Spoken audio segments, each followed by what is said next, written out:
Hey guys, welcome back. Today we're going to be taking a look at some PSA and a Goldin oopsie doopsie. A whole lot of oopsie doopsie. A whole lot of altered card. I don't think there's any denying after looking at what's going on here that this is clearly an altered card that shouldn't have been graded, especially by the same grading company that graded it initially. You would think you would have some sort of record, and they do. But apparently they don't use that on something that is quite expensive.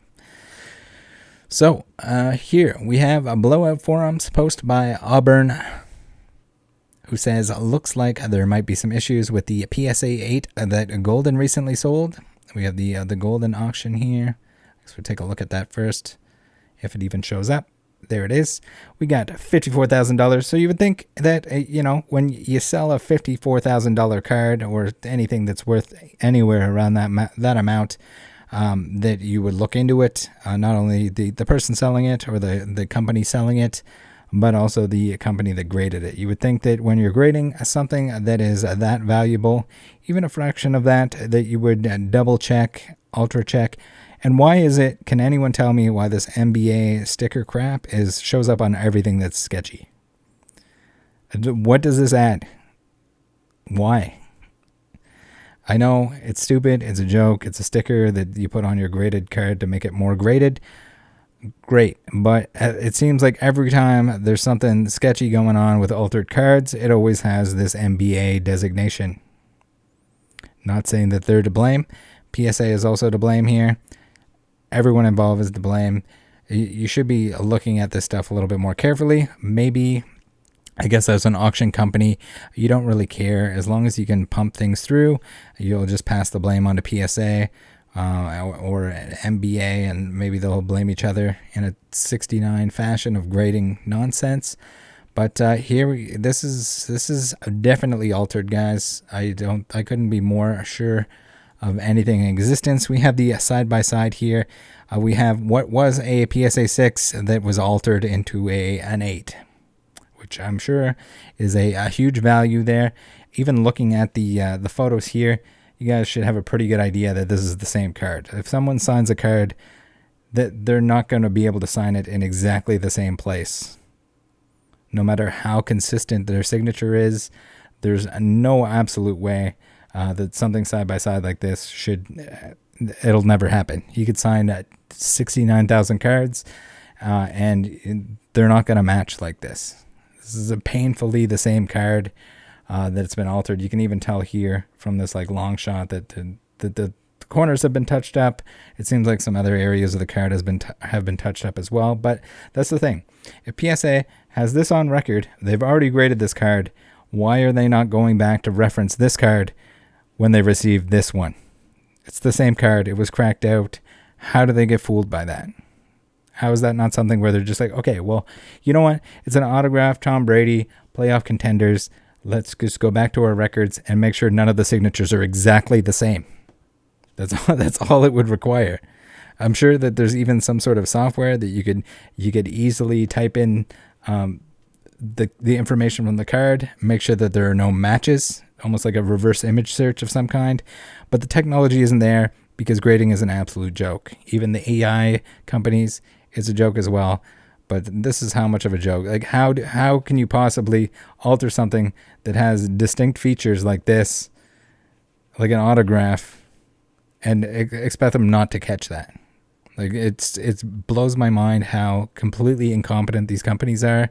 It's ridiculous. It's absolutely ridiculous that people are paying this much money to companies pretending to do stuff. It's like BBCE. It's like the only reason anyone is sending anything into any of them is because they can get more money back out of it. There's no way anyone has faith that has any knowledge in any of these hobbies, whether it's Pokemon, whether it's sports, whatever. There's no way you should value their opinion. It's ridiculous. It's absolutely ridiculous. All right, let's get into the next part here. So he references this video here, Hobby Scandal. We'll take a look at that. This is by Something Sportscard, and I'll put a link to that in the description so you guys can check it out. He does a side-by-side comparison, which we are not going to go through right now at the moment. but essentially you can take a look at it. He goes through in detail of, you can see the areas where it was altered. You can see the comparison. You can see right here, the signatures are painfully identical because it's the same card. Like there's no reason that this shouldn't have been discovered. All right, next, what do we have here? We got this is the Goldin listing again. We have, you might say like, oh, maybe PSA didn't have the images, or they didn't have it in their system at that time. That was back in the day when they had those big tube monitors on their desk and they didn't have room to save images of all the stuff that they graded. But no, here's the 6. The images are right there. They're on the website, so you know they definitely have them. I don't know why the images aren't posted for every single card that's ever been graded. You would think that would be something that would be expected, so that you can go verify that everything is legitimate on each individual cert number. But yeah, so it's not only do they still have this in the system, but they still have the 8. So we have, certainly they know about this. Like there's no way PSA hasn't been informed or shouldn't be informed on the fact already that this is an altered card that they've regraded and gave a better grade to, and like, it's still in the system. They can, as we've seen, they can easily deactivate a cert number and it'll say oopsie doopsie, no more, which this one, I mean, is kind of the case. It doesn't exist anymore because it's now an 8 out of 9.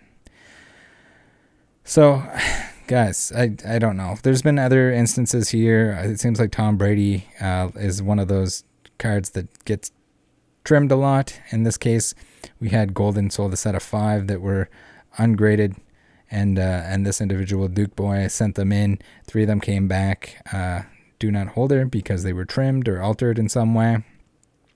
But yeah, at least Goldin made good on those. I think they refunded the amount for the auctions and told them to keep the 2 graded ones. It wouldn't surprise me if those 2 graded copies, since they were in with these 3, were also altered in some way. But man, guys, this is absolutely ridiculous, and it should make you question anything that these, like, not only the grading companies but also the auction companies, eBay, PWCC, Goldin, whatever. You still have to do your research. You can't rely on any of them to do anything in terms of authentication. They've sold boxes that are resealed. They've sold trimmed cards that are clearly trimmed. It'll be interesting to see what they do with this. We'll have to give this guy a subscribe. Again, link in the description. This is ridiculous, and hopefully a lot of this stays out of the Pokemon world. But you never know. It's where the money is. If people can make money deceiving others and slipping things through the grading companies that are supposed to be these all-knowing entities that clearly they're not. Clearly they're not spending enough time looking into even the most expensive cards. So you can only imagine what they're doing with your inexpensive submissions. But anyway, guys, let me know what you think. Join the Discord. See you next time. Bye.